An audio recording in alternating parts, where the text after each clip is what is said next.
এখনো তোমার আর আমার মধ্যে কোনো বাধা নেই। চল আমাকে তোমার বাসায় নিয়ে চলো, এরপর আমি তোমাকে বিয়ে করবো।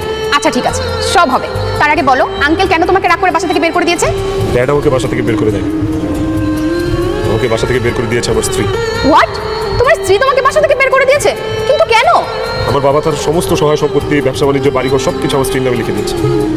আমি তো তোমাকে ভালোবাসি, সেই জন্য আমি শিরিনের সাথে কখনো ভালো ব্যবহার করি, সবসময় খারাপ ব্যবহার করি।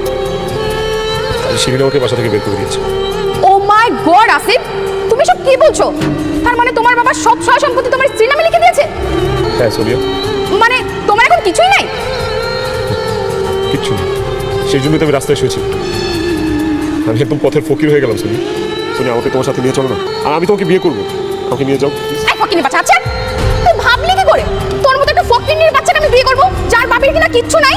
শোন, তোর বাপের অনেক টাকা ছিল, তোর গাড়ি ছিল, তুই আমাকে দামি দামি রেস্টুরেন্টে নিয়ে খাওয়াতি, দামি দামি গিফট করতি, আর সেজন্য আমি এতদিন তোকে ভালোবেসেছিলাম। কিন্তু এখন তো তুই রাস্তার ফকির, তুই আমাকে কিছুই দিতে পারবি না।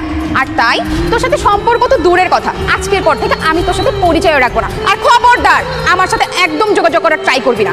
বাই। সোনিয়া।